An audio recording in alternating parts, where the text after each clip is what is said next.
ஒரு தடவை எடி வந்து ஊரெல்லாம் சுற்றிட்டு ஒரு பெரிய டவுனுக்கு போகிறாரு. ஆனால் அந்த பிரச்சனை என்னென்னா, அந்த டவுன் வந்து அவ்வளோவா பாப்புலர் கிடையாது. அதனால் பார்த்தீங்கன்னா அந்த ஊரில் ஒரே ஒரு ஹோட்டல் தான் இருக்குது. சரி, இப்போது இருக்க டைட்னஸ்க்கு இந்த ஹோட்டலுக்கு போய் ரூம் கேட்கலாம் அப்படின்னு சொல்லி எடி வந்து அந்த ஹோட்டல் மேனேஜரை போய் பார்க்குறாரு. மேனேஜர் சொல்கிறாரு, சாரி சார், ஒரே ஒரு ரூம் தான் இருக்குது, அது பங்கர் பெட்டு, ஆனால் நீங்கள் ஷேர் பண்ணிக்கணும், ஓகேவா அப்படின்னு கேட்டவுடனே நம்ம எடிசன் சொல்கிறாரு ஓகே அப்படின்றாரு. ஆனால் அது கேட்ட மேனேஜர், இல்லை சார், இன்னொரு ப்ராப்ளம் இருக்குது. அந்த ரூமில் இருக்கிற இன்னொருத்தர் வந்து பார்த்தீங்கன்னா பயங்கரமாக கொரட்டை விடுவார். இதுக்கு முன்னாடி வந்தவங்க எல்லாரும் படுக்க முடியாமல் பாதி ராத்திரியிலே ஏஞ்சி வந்து புலம்பியிருக்காங்க. அதை நீங்கள் மேனேஜ் பண்ணிப்பீங்கன்னா பிரச்சனை இல்லை, ரூம் வாடகை கூட ஷேர் ஆகிடும் அப்படின்னு சொல்கிறாரு.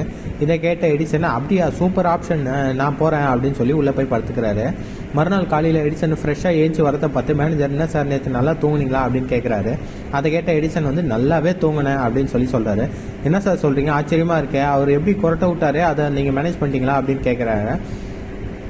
அதை கேட்ட உடனே எடிசன் சொல்கிறாரு, அவர் கொரட்டை விடுறது நான் உள்ளே போனமோ தூங்கி கொரட்டை தான் விட்டுட்டு இருந்தார், ஆனால் அதை ஈஸியாக நான் ஷட் பண்ணிட்டேன் அப்படின்னு சொல்லி எடிசன் சொல்கிறாரு.